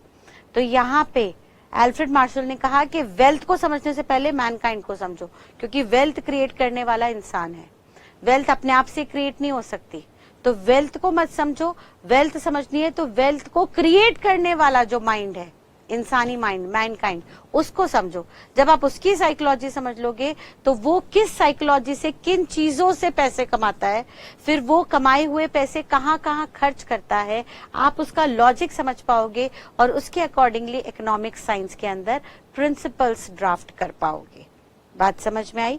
तो सर ये अनदर बेनिफिट हो गया that man is getting precedence over wealth. Man को ज्यादा इंपॉर्टेंस मिल रही है, और ये लॉजिकल भी है, जायज बात है। वेल्थ तो एक नॉन लिविंग थिंग है, वो तो अपने आप से जनरेट हो ही नहीं सकती है सर, उसको तो जनरेट करने के लिए एक लिविंग बीइंग चाहिए, which is a human being. तो ह्यूमन बीइंग को समझो, आपको धीरे धीरे इकोनॉमिक्स भी पूरी समझ में आ जाएगी। ठीक है जी। देन सेकेंड जो मेरिट है वो ये कहता है it emphasises on social welfare. से यहाँ पे एक नया सेगमेंट आया। पिछली वाली थ्योरी में हम वेलफेयर की बात नहीं कर रहे थे, वहां पे हम कह रहे थे भाई पैसे कमाओ, पैसे कमाओ, कमाते जाओ और कुछ देखने की जरूरत नहीं है। लेकिन सेकेंड थ्योरी में उन्होंने कहा, एल्फ्रेड मार्शल जी ने, कि सर पहले इंसान को समझो, फिर इंसान पैसे कैसे कमाता है ये समझो, किन चीजों से पैसे कमाता है ये समझो, और फिर उन पैसों को खर्च क्या करता है ये समझो, और फिर ये स्टडी करते करते ये भी बात समझो कि जो भी वेल्थ है वो इस तरह से कमाई जानी चाहिए कि सोसाइटी का वेलफेयर हो सके, सोशल वेलफेयर हो सके। लेकिन यहाँ पे अगेन जब हम सोशल वेलफेयर की बात कर रहे हैं तो हम सिर्फ और सिर्फ मटेरियल वेलफेयर की बात कर रहे हैं, नॉन मटेरियल वेलफेयर अभी भी इन्होंने इस थ्योरी के अंदर कवर नहीं किया। भाई उन्होंने कहा जब इंसान पैसा कमाएगा तो भाई उसको बोलो कि पैसा इस तरह से कमाओ कि अपनी फैमिली को तो खुश रख पाओ, अब पता लगा आप पैसा कमा रहे हो और पैसा कमा के सारा का सारा जुए में खर्च करके आ रहे हो, तो क्या फायदा। आप पैसा कमाओ, उस पैसे से अपने परिवार के लोगों पे खर्चा करो, उन्हें घुमाओ फिराओ, छुट्टी मनाओ, सब तरह से करो, लेकिन सोसाइटी के वेलफेयर का जरूर सोचना इन मटेरियल टर्म्स। बात समझ में आ रही है? ठीक है बच्चे, तो ये तो बेसिकली हमारे हो गए फायदे, लेकिन अब इसके कुछ नुकसान भी हैं। देखिएगा नुकसान क्या क्या हो जाते हैं। वो कहता है सर यहाँ पे इकोनॉमिस्ट जो है ना, वो सिर्फ और सिर्फ मटेरियल वेलबींग पे ही फोकस कर रहा है। अगेन मटेरियल पे हो रहा है, नॉन मटेरियल तो कोई पूछ ही नहीं रहा भाई, वो भी तो जरूरी है। सोचिए अगर एक इकोनॉमी में सिर्फ पैसे कमाने की होड़ में सब लगे रहे, वैल्यूज खत्म हो जाएं, तो क्राइम रेट कितना बढ़ जाएगा, रिश्वतें बढ़ जाएंगी, मर्डर बढ़ जाएंगे, रेप बढ़ जाएंगे, क्या क्या होगा आप सोच भी नहीं सकते। तो ऐसे केस में उन्होंने कहा आप सिर्फ मटेरियल पे मत फोकस कीजिए ना, आप सिर्फ मटेरियल ही देखे जा रहे हैं। और दूसरा सर यहाँ पे आपने ऑल दो वेलफेयर वर्ड बोल तो दिया, लेकिन ये वेलफेयर वर्ड ही बड़ा वेग है, अनसर्टेन है। वेग का लिटरल मीनिंग होता है अनसर्टेन। सर आपने कहा मटेरियल वेलफेयर देखना, तो मटेरियल भाई एक मटेरियल मतलब ऑब्जेक्ट, ठीक है, एक्सटर्नल ऑब्जेक्ट, और वेलफेयर मतलब खुशी। तो एक्सटर्नल ऑब्जेक्ट देख के तो कोई भी खुश हो सकता है। आज आपको आपके पेरेंट्स फोन दे, मोबाइल फोन, आप बहुत खुश हो जाओगे। 10 दिन बाद वो फोन पुराना हो गया, आपको फर्क भी नहीं पड़ता। उसके बाद 2 महीने बाद फादर आपको लाके बाइक दे, आप बहुत खुश होगे, लेकिन 1 महीने बाद वो बाइक पुरानी हो गई, आपको फर्क भी नहीं पड़ता, आप भूल जाओगे। तो ऐसे केस में भाई आप सिर्फ और सिर्फ खुशी मटीरियल एस्पेक्ट में नाप रहे हो, तो ये थोड़ी वेग है, अनसर्टेन है, क्योंकि एक्सटर्नल चीजों से तो बच्चा भी खुश हो जाता है, बड़ा भी खुश हो जाता है, बट वो जो खुशी होती है बहुत लिमिटेड पीरियड के लिए होती है। एक चीज आपके पास आ गई तो जब नई नई आई तभी आप खुश होते हो, जब वो चीज पुरानी हो गई उसके बाद वो खुशी परसिस्ट नहीं करती। यानी आपके पास अगर आईफोन का लेटेस्ट मॉडल आ गया तो क्या आप जिंदगी भर खुश रहने वाले हो? नहीं सर, आप 1 दिन, 10 दिन, 1 महीना, 2 महीना, जब तक आप उसको अपने सारे फ्रेंड्स को, अपने नेबर्स को, अपने रिलेटिव्स को नहीं दिखा देते, नहीं बता देते, तब तक आप खुश हो। लेकिन एक बार सबको पता लग गया, उसके बाद वो मोबाइल फोन कहाँ पड़ा है आपको फर्क भी नहीं पड़ता। यानी बाद में एक टाइम लिमिट के बाद आप मटेरियल चीजों से कंटिन्यूअस हैप्पीनेस ऑब्टेन नहीं कर सकते। हाउएवर अगर आप मेंटली ग्रोन अप हो, मैच्योर्ड हो, अगर आपकी एजुकेशन अच्छी है, आप स्किल्ड हो, तो सर हो सकता है आप through out the life happy रह सको। इट्स इनटू द माइंड, और जो माइंड में वेल्थ है वो आपकी नॉन मटेरियल है, जिसको इकोनॉमिस्ट यहाँ पे कंसिडर कर ही नहीं रहा। क्लियर है पॉइंट? तो उन्होंने कहा सर यहाँ पे जो वेलफेयर वर्ड है वो बहुत अनसर्टेन है, क्लियर नहीं है, ये भी एक हमारा डीमेरिट है। ठीक है जी। देन उसके बाद हमारे पास third classification I of economics as a science of scarcity और चॉइस मेकिंग। उन्होंने कहा सर जो इकोनॉमिक्स है वो स्केर्सिटी, कमी बताती है, कमी की साइंस है, और कमी होने के कारण, रिसोर्सेज की लिमिटेशंस होने के कारण we become bound to make choices. अगर हमारे पास नोटों का अंबार रख दिया जाए, अनगिनत नोट रख दिए जाएं और कहा जाए कि भैया ये पैसा खर्च करो, तो हमारे पास फिर चॉइस करने की जरूरत नहीं है। हमारे पास जो ऑप्शन आएगा हम उसे एंटरटेन कर लेंगे। अच्छा, नोटों भरा घर बना हुआ है, लाओ 1 गड्डी दो, जाके मैं गाड़ी खरीद लेती हूँ, लाओ दूसरी गड्डी दो, मैं मोबाइल फोन खरीद लेती हूँ, लाओ 10 गड्डी और दो, मैं बंगला खरीद लेती हूँ, लाओ 50 गड्डी और दो, मैं एयरक्राफ्ट खरीद लेती हूँ, लाओ 100 गड्डी और दो, मैं पूरा का पूरा एक टाउन खरीद लेती हूँ जहाँ पे पूरा फैक्ट्री चलाऊंगी और टाउनशिप हैंडल करूंगी। तो सर अगर कहीं पे आपको रिसोर्सेज लिमिटेड नहीं रहते तो फिर आपको चॉइस करने की जरूरत ही नहीं होती, फिर तो आपके मन में जो आता, जो डिजायर्स होती हैं, आप उसको कभी भी कैसे भी पूरा कर लेते। लेकिन क्योंकि ऐसा संभव नहीं है, प्रैक्टिकली पॉसिबल नहीं है, और आपके रिसोर्सेज जो है, आपकी जो कमाई जो है वो लिमिटेड है, therefore you are bound to spend such limited resources in the selected alternatives. ठीक है, यानी अब आपके पास 100 जगह दिख रहे हैं ऑल्टरनेटिव जहां पे आप ये पैसे खर्च कर सकते हो, लेकिन 100 में से आपको वो बेस्ट ऑल्टरनेटिव चॉइस करने होंगे, चुनने होंगे, जिससे आपका और आपके परिवार वालों का भला हो सके। ठीक है जी। तो यहाँ पे मिस्टर रॉबिन्स आए और उन्होंने कहा कि इकोनॉमिक्स जो है is a science of choice making, और उन्होंने यहाँ पे 4 एस्पेक्ट्स को कवर किया। 4 एस्पेक्ट्स क्या क्या थे? सबसे पहला उन्होंने कहा इकोनॉमिक्स इज अ साइंस उन्होंने कहा सर ये बात तो तय है कि ये साइंस है, यहाँ पे एक सिस्टमैटिक प्रोसेस है जो सबके लिए सेम रहेगा। दूसरा उन्होंने कहा सर यहाँ पे एंड जो है वो अनलिमिटेड है। एंड्स का मतलब होता है वांट्स, जो आपकी डिजायर्स है, आपकी इच्छाएं हैं वो अनलिमिटेड है, लेकिन जो आपके रिसोर्सेज हैं वो स्केर्स है। रिसोर्सेज का मतलब मीन्स, जो आपके जरिए हैं जरूरतों को पूरे करने के, वो रिसोर्सेज तो लिमिटेड हैं, स्केर्सिटी में है, लेकिन जो आपकी इच्छाएं हैं वो अनलिमिटेड है। देयरफॉर आपकी मजबूरी है कि आप अपने लिमिटेड रिसोर्सेज के अकॉर्डिंगली डिफरेंट ऑल्टरनेटिव्स में से कुछ वो पर्टिकुलर चीजें चूज करें जो अनलिमिटेड वांट्स में से मेन डिजायर्स आपकी फुलफिल कर सके। जैसे सर यहाँ पे ऑल्टरनेटिव यूजेज होंगे, आपको तरह तरह के यूजेज, कई तरीके के यूजेज बताए जाएंगे। आपके पास पैसा है तो चाहो तो वो पैसा आप पढ़ाई में लगाओ, चाहो तो वो पैसा पार्टी में खर्च कर दो, चाहे तो उससे मटेरियल चीजें खरीद लो, चाहो तो वो पैसा बैंक में डाल दो, ये आपकी चॉइस है।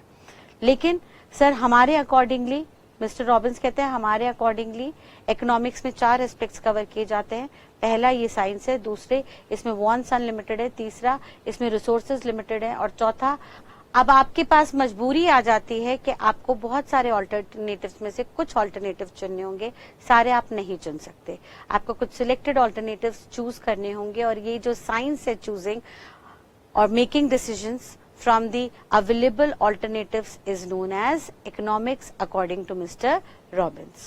उन्होंने कहा सर जनरली इकोनॉमिक्स में हम आगे चल के एक कंसेप्ट पढ़ेंगे थ्योरी ऑफ डिमांड, जहां पे वो कहते हैं कि सर जैसे जैसे किसी चीज की डिमांड बढ़ती है उसकी सप्लाई जो है गिरती जाती है।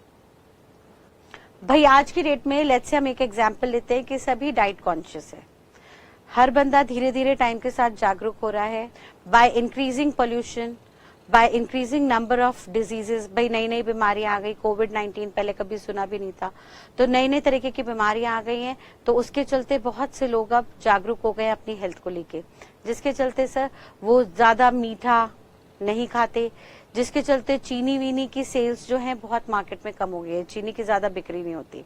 लेकिन अगर हम फेस्टिवल सीजन में जाएं, हम दिवाली के आसपास पहुंचे तो चीनी की सेल्स सडनली बढ़ जाती है, क्योंकि सर उस वक्त इतने त्योहार होते हैं, इतने सारे फेस्टिवल्स के बीच में भाई हर कोई उम्मीद करता है कि कुछ मीठा हो जाए, तो ऐसे केस में बड़े बड़े दुकानदार भी, मिठाई वाले भी बहुत मिठाइयां बना के स्टॉक में रख लेते हैं डिफरेंट टाइप की, और उसके लिए हर एक को चीनी की जरूरत होती है, चाहे घर में लोग मिठाई बना रहे हो, चाहे दुकान में लोग मिठाई बना रहे हो, चीनी की डिमांड सडनली बढ़ जाती है, और जैसे ही चीनी की डिमांड बढ़ती है, सप्लाई लिमिटेड है, तो चीनी का प्राइस क्या होता है, बढ़ जाता है। वेयरएज त्योहार निकल गया तो सप्लाई चीनी की बढ़ गई, डिमांड घट गई, डिमांड घटी, सप्लाई बढ़ी हुई है, तो प्राइस जो है वो बढ़ जाता है। ऑल्दो ये जो थ्योरी है ये हम आगे चल के देखेंगे, लेकिन अभी इस रेफरेंस में मैं आपको समझाना चाह रही हूँ वो क्या कह रहे हैं। वो कह रहे हैं सर इस प्रिंसिपल के अंदर ना मेन फोकस जो बंदे का रहता है वो कहता है कि सर हमें ना इकोनॉमिक वेल्थ के बारे में सोचना है, हमें ये सोचना है इकोनॉमी में वेल्थ कैसे क्रिएट की जाए। तो सर हम हर वो चीज बनाएंगे जिससे प्रॉफिट हो, सर हम सिगरेट बनाएंगे, हम दारू बनाएंगे, इससे बहुत बिक्री होती है, पार्टी सीजन में लोग बहुत अल्कोहल वगैरह पीते हैं, और आज के डेट में बढ़ते स्ट्रेस के साथ देखा गया है कि कॉर्पोरेट सेक्टर में तो सिगरेट्स के साथ साथ अल्कोहल की कंजम्पशन भी बहुत बढ़ गई है। अब भैया इसके चलते बताइए, एक सोसाइटी में अल्कोहल सिगरेट्स की मैन्युफैक्चरिंग बढ़ गई, उनकी सेल बढ़ गई, तो बिजनेसमैन के स्टैंड पॉइंट से बिजनेसमैन को प्रॉफिट हो रहा है या नहीं? बिल्कुल सर, बिजनेसमैन के स्टैंड पॉइंट से बिल्कुल फायदा हो रहा है। लेकिन आपको नहीं लगता सोसाइटी के पॉइंट ऑफ व्यू से यहाँ पे नुकसान हो रहा है? सर कितने लाखों करोड़ों लोग जो ये सिगरेट दारू कंज्यूम कर रहे हैं, इनको आए दिन कैंसर की, लंग्स इन्फेक्शन की कितनी बीमारियां हो रही हैं, और इसके चलते डेथ रेट भी बढ़ रहे हैं। तो सर लॉ कहता है कि यहाँ पे आप सिर्फ और सिर्फ मटेरियल वेल्थ पे ही फोकस मत करो, सिर्फ और सिर्फ मटेरियल वेल्थ पे ही फोकस मत करो, क्योंकि बहुत सारे प्रोडक्ट्स ऐसे हैं जिनका बिजनेस करके बिजनेसमैन करोड़ों रुपए बना सकता है। लेकिन सर अगर सोसाइटी के नजरिए से देखे जाए तो वो बिल्कुल भी एथिकल नहीं है। ये प्रोडक्ट ऐसे हैं जो इंसानों को पता नहीं कितने तरीके की बीमारियां दे देंगे, और फिर भाई कोई अगर ज्यादा एडिक्टेड हो गया इन तंबाकू, गुटखा, दारू, सिगरेट के चलते, तो सर हो सकता है वो कम उम्र में ही मर जाए, और वो इकलौता बंदा है घर के लिए कमाने वाला और कम उम्र में मर गया, तो सोचिए उसके पीछे से उसके परिवार वाले पे क्या गुजरेगी। तो सर आप प्लीज सिर्फ और सिर्फ मटेरियल वेल्थ पे फोकस मत कीजिए, क्योंकि अगर आप सिर्फ और सिर्फ मटेरियल वेल्थ पे ही फोकस करेंगे तो अल्टीमेटली हो सकता है सिर्फ मटेरियल बातों को ध्यान में रखने की वजह से सोसाइटी का एक्चुअल वेलफेयर डिग्रेड हो जाए, सोसाइटी को एक्चुअल नुकसान हो जाए। देयरफॉर उन्होंने कहा कि सर यहाँ पे अब हम आपको कहना चाह रहे हैं कि नॉन मटेरियल वेल्थ को भी फोकस करके चलिए, नॉन मटेरियल वेल्थ को भी दिमाग में बैठाइए, नॉन मटेरियल वेल्थ की भी साइंस समझिए, नॉन मटेरियल वेल्थ को भी कंसिडर कीजिए। समझ में आया? तो सर उन्होंने कहा कि यहाँ पे अकॉर्डिंग टू मिस्टर रॉबिन्स हमने देखा सबसे पहला फायदा क्या हुआ इस अप्रोच का कि सर एक तो ये साइंटिफिक अप्रोच है जिसके चलते मटेरियल और नॉन मटेरियल का डिफरेंस अब खत्म हो गया। उन्होंने कहा सर प्लीज सिर्फ पैसा कमाने के पीछे मत भागिए, आपको डिसीजन मेकिंग इस तरह से लेनी है कि पैसा तो कमाइए लेकिन वो जरिए भी ढूंढिए जिसमें आप एथिकल तरीके से पैसा कमा सकें। आपको वो गुड्स वो चीजें चुननी है जिसमें आप भी पैसा कमा सकें और सोसाइटी के भी हर इंसान को फायदा हो, यानी सबके लिए विन विन सिचुएशन हो जाए, हर किसी का फायदा हो, हर कोई विन करे। इस तरह से आपको अपने बिजनेस के मॉडल को चुनना होगा। ठीक है जी, तो हम कह सकते हैं यहाँ पे जो स्कोप हो गया वो वाइडर हो गया है, बिकॉज यहाँ पे सिर्फ मटेरियल वेल्थ पे ही नहीं नॉन मटेरियल वेल्थ पे भी ध्यान दिया जा रहा है। साथ साथ सर ये साइंस है, यानी साइंस है तो इसका मतलब फिक्स्ड प्रोसेस है, सिस्टमैटिक प्रोसेस है, it will remain same for all. And then वो कह रहा है sir positive science, it is a positive science. जरा समझिए पॉजिटिव साइंस का मतलब क्या होता है। मिस्टर रॉबिन्स ने एक स्टेटमेंट पास की थी जो थोड़ी सी ओवर द पीरियड कॉन्ट्राडिक्टरी रही। उन्होंने कहा sir economics is neutral between ends. इस लाइन का मतलब क्या है? इस लाइन के मतलब को समझने के लिए आपको कुछ बेसिक बातें पहले समझनी पड़ेंगी। सुनिएगा, जनरली क्या होता है, इकोनॉमिक्स में दो पहलू दिखाए जाते हैं। सबसे पहला पहलू है व्हाट इज, क्या हो रहा है, एंड दूसरा पहलू है व्हाट ऑट टू बी, क्या होना चाहिए। सर आज की डेट में क्या हो रहा है? सर आज की डेट में सिगरेट भी मैन्युफैक्चर हो रही है, अल्कोहल भी मैन्युफैक्चर हो रहा है, टोबैको भी मैन्युफैक्चर हो रहा है। On the other side pharmaceutical company दवाइयां भी बना रही है, कोल्ड ड्रिंक्स भी बन रही हैं, फास्ट फूड भी बन रहे हैं। हाँ, लेकिन सर साथ साथ देसी घी भी बन रहा है, दूध भी आ रहा है, दही भी आ रहा है, पनीर भी आ रहा है, जूस भी आ रहा है, यानी सर सब कुछ हो रहा है। ये हो गया व्हाट इज, क्या हो रहा है। सर सब कुछ हो रहा है। इस होने को हम कहते हैं पॉजिटिव इकोनॉमिक्स। जो हो रहा है, क्या है की जगह मैं ये भी कह सकती हूँ क्या हो रहा है, करंटली क्या हो रहा है एज सच, ये है पॉजिटिव इकोनॉमिक्स। लेकिन सर क्या होना चाहिए, इसे हम कहते हैं normative economics. What ought to be. Sir होना ये चाहिए था कि इंडस्ट्री में वो प्रोडक्ट बनाओ ही नहीं ना जिससे लाखों लोग मर रहे हैं। सर किसने कहा सिगरेट बनाओ, दारू बनाओ, तंबाकू बनाओ? इन प्रोडक्ट से फायदा तो धेले का नहीं है, सिर्फ और सिर्फ सबको नुकसान ही हो रहा है। तो आप ये प्रोडक्ट बना ही क्यों रहे हो? ये मत बनाओ, ये नहीं बनने चाहिए। ये हुआ आपका नॉर्मेटिव साइंस। अब आपके माइंड में भी आएगा सर ये बात तो सही है कि भाई दारू से, गुटखे से, तंबाकू से किसी का भला नहीं हो रहा, तो फिर भी सरकार क्यों बनने दे रही है? तो इसको आप आगे चल के बेटा देखोगे हायर लेवल पे, वहां पे हम बताएंगे कि सर सरकार इन प्रोडक्ट से सबसे ज्यादा टैक्स की रिकवरी करती है, यानी सरकार को सबसे ज्यादा रेवेन्यू इन चीजों को बेच के मिलता है, जिसके कारण सरकार इनको बैन नहीं कर पा रही है, बंद नहीं कर पा रही है। लेकिन लोगों की सुरक्षा के लिए सरकार इस पे स्टैट्यूटरी वार्निंग जरूर देती है। सिगरेट के डिब्बे पे, अल्कोहल की बोतल में बड़ा बड़ा लिखा होता है cigarette is injurious to health. अब तो फोटो भी लगने लगी है कि मत खाओ भैया, कैंसर वैंसर हो जाएगा, फिर हमारे पास मत आना। लेकिन सरकार को रेवेन्यू भी चाहिए, देश चलाना है, तो रेवेन्यू ज्यादा से ज्यादा रिकवर करने के लिए सरकार इनको बैन नहीं करती। तो भाई यहाँ पे मिस्टर रॉबिन्स जो हैं वो कहते हैं सर हम जो है ना सिर्फ और सिर्फ पॉजिटिव इकोनॉमिक्स से डील करेंगे, नॉर्मेटिव से हमें कोई मतलब नहीं है। इकोनॉमिक्स सिर्फ ये बताएगी क्या हो रहा है, होना क्या चाहिए, उससे सरकार का कुछ लेना देना नहीं है। ये बात मिस्टर रॉबिन्स ने कही थी और इस बात को उन्होंने ड्राफ्ट किया था by stating that economics is neutral between ends. Ends का मतलब जरूरतें। तो सर चाहे जरूरत दूध पीने की हो या दारू पीने की हो, दोनों ही जरूरतें मिस्टर रॉबिन्स के हिसाब से न्यूट्रल है, क्योंकि दोनों ही जरूरतों को पूरा करने के लिए एक बिजनेसमैन आएगा, एक दूध बनाएगा, एक दारू बनाएगा और बना के बेचेगा और बेचेगा तो वेल्थ आएगी, मटेरियल वेल्थ आएगी। ये हमारी इकोनॉमिक्स का साइंस माना जाएगा।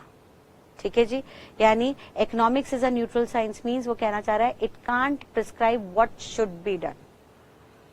इकोनॉमिक्स हमें ये नहीं बताएगा कि क्या होना चाहिए, इकोनॉमिक्स सिर्फ हमें ये बताएगा क्या हो रहा है। तो क्या लगता है आपको, ये सही कह रहे हैं? देखते हैं मेरिट्स में। उन्होंने कहा सर ये पॉजिटिव साइंस है। ठीक है जी, बिल्कुल सही बात, पॉजिटिव साइंस है। जो हो रहा है उसे देखो, क्या होना चाहिए उससे आपका कोई मतलब नहीं है। It covers all goods and commodities, ये सारे गुड्स और कमोडिटीज कवर कर रहा है और जनरल प्रिंसिपल बता रहा है जो हर गुड्स पे लगेंगे। ठीक है सर, यहां तक बात समझ में आ रही है। लेकिन सर ये सिर्फ और सिर्फ पॉजिटिव साइंस की बात कर रहा है कंप्लीटली, ये डीमेरिट है सर। क्यों? क्योंकि सर एक्चुअली ना सोचिए, एक घर में एक बच्चा है, लेट्स से आप छोटे थे, तो भाई जब आप छोटे थे तो आपके पेरेंट्स ने हमेशा आपको सुपरवाइज एंड गाइड किया। यानी जब आप घर में रहते थे आप कुछ कुछ खेलते थे, कुछ कुछ दीवारों पे ड्राइंग बनाते थे, कुछ कार्टून्स बनाते थे, कुछ स्टोरियां सुनाते थे, तो आपके पेरेंट्स आपको सुपरवाइज करते थे, यानी आप क्या कर रहे थे वो देखते थे। और साथ साथ अगर आपने कुछ गलती कर दी तो वो आपको गाइड करते थे, वहीं के वहीं रोकते थे कि बेटा ऐसा नहीं करो, ये नहीं करना, आपको ये करना चाहिए। यानी मान लीजिए अपने सिबलिंग्स के साथ, भाई बहन के साथ आप खेल रहे हो, आपके पेरेंट्स खुश हो रहे हैं, सुपरवाइज कर रहे हैं, लेकिन खेलते खेलते आपके बीच में लड़ाई हो गई और लड़ाई में आपने अपने सिबलिंग को मारा या गाली दी, तो आपके पेरेंट्स इमीडिएटली उठ के आते थे, बीच में जंप इन करते थे और बोलते थे नहीं बेटा गाली नहीं देना या मारना नहीं एक दूसरे को, ये गलत बात है, ऐसा नहीं होना चाहिए। आपको अगर सामने वाले से प्रॉब्लम है तो आप हमारे पास आओ, हमें कंप्लेंट करो, हम पनिशमेंट देंगे, ये होना चाहिए। यानी आपके पेरेंट्स आपको सुपरवाइज करते थे, जब आप कुछ करते थे वो देख रहे थे क्या हो रहा है, और जब जब उन्हें लगता था कि जो हो रहा है उसमें से कुछ गलत हो रहा है तो वो वहीं पे आपको रोक के आपको बताते थे कि क्या होना चाहिए। अब इमेजिन कीजिए कि अगर आपके पेरेंट्स आपको कभी रोकते ही नहीं आपकी गलतियों पे, तो सोचिए बड़े होके आप कितना बड़ा डिजास्टर क्रिएट करते।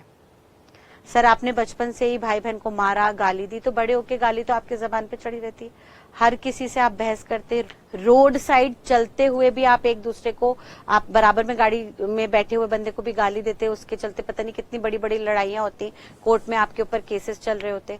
तो सर ये गलत होता ना, अगर आपके पेरेंट्स आपको गाइड नहीं करते तो एक स्टेज पे बड़े होके आके आप अपने पेरेंट्स को ही ब्लेम करते कि हमारे पेरेंट्स ने हमें सही दिशा नहीं दिखाई, जिसके चलते हम भटक गए। तो भाई सिंपल सी बात है, इकोनॉमिक्स कहती है कि क्या हो रहा है और क्या होना चाहिए, इकोनॉमिक्स को दोनों चीजें बतानी चाहिए, सो दैट आम आदमी ये दोनों को कंपेयर करके उनके बीच में एक इक्विलिब्रियम, एक समन्वय बैठा सके। सर अब उन्हें पता हो कि भाई क्या हो रहा है, यानी जैसे आप कुछ काम कर रहे हो लेकिन आपको इंस्ट्रक्शन मिली है कि क्या करना चाहिए, तो आप टाइम टू टाइम अगर कहीं पे भी गलत होगे तो आप अपने एक्शन को रोक के वहां पे अपने अंदर सुधार करोगे, क्योंकि आपको पता है what ought to be done. आपको एक बेंचमार्क मिला है, एक टारगेट मिला है, आपको एक नॉर्मेटिव स्टैंडर्ड्स दिए गए हैं। तो आपकी जिम्मेदारी है कि जब भी आप कुछ काम करो उस वक्त स्टैंडर्ड्स को ध्यान में रखते हुए उनके बीच में इक्विलिब्रियम बनाते हुए आगे बढ़ो। देयरफॉर यहाँ पे सबसे बड़ा डीमेरिट हो गया कि सर ये जो अप्रोच है डिसीजन मेकिंग की, ये सिर्फ और सिर्फ कंप्लीटली पॉजिटिव साइंस पे बेस्ड है, देयरफॉर ये डीमेरिट भी बन गया।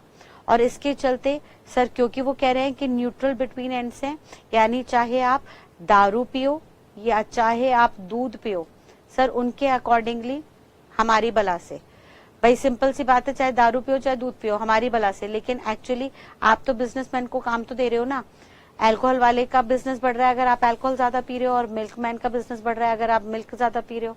तो सर हमारे तरफ से तो हम कह रहे हैं बिजनेस बढ़ना चाहिए, जो कि गलत है। ठीक है जी। फर्दर इसके चलते, क्योंकि यहाँ पे नॉर्मेटिव साइंस नहीं है, इसके चलते अप्रोच जो है नैरो हो गई। मैम अभी तो बोला वाइडर हो गई, भाई वाइडर अप्रोच हो गई because of non material wealth को भी कवर किया था, आपके लिए नॉन मटेरियल वेल्थ को भी कवर किया गया था। लेकिन यानी आपको मटेरियल वेल्थ भी कवरेज दे रहे थे और नॉन मटेरियल वेल्थ भी कवर कर रहे थे। लेकिन जब अप्रोच की बात आई तो आप सिर्फ और सिर्फ पॉजिटिव साइंस को फॉलो कर रहे थे, आप नॉर्मेटिव को फॉलो नहीं कर रहे थे। क्या होना चाहिए ये आप देख ही नहीं रहे थे, इस बात को आप नजरअंदाज कर रहे थे। भाई आपने ये तो देख लिया कि नॉन मटेरियल क्या है, लेकिन होना क्या चाहिए आप ये नहीं समझने की कोशिश कर रहे थे। तो अगेन ये ड्रॉबैक बन गया इस साइंस का। और सर क्योंकि आप नॉर्मेटिव साइंस देख ही नहीं रहे क्या होना चाहिए, तो आप वेलफेयर नॉन वेलफेयर में बंटवारा ही नहीं कर पाओगे, आप जज ही नहीं कर पाओगे क्या चीज सही है क्या चीज नहीं। एंड लास्टली वो कहता है सर यहाँ पे सिर्फ और सिर्फ कमियों पे ही फोकस किया जाता है, क्योंकि आप कह रहे हो पॉजिटिव साइंस है तो आप सिर्फ कमियां ही देखोगे, क्या कम है, ये कमियां कैसे दूर की जा सकती हैं, इस पे तो आप कभी ध्यान दोगे ही नहीं, क्योंकि सर आप नॉर्मेटिव साइंस को फॉलो कर ही नहीं रहे। मान लीजिए सर हमारे यहाँ कमी है लेट्स से एम्प्लॉयमेंट की, तो सर आप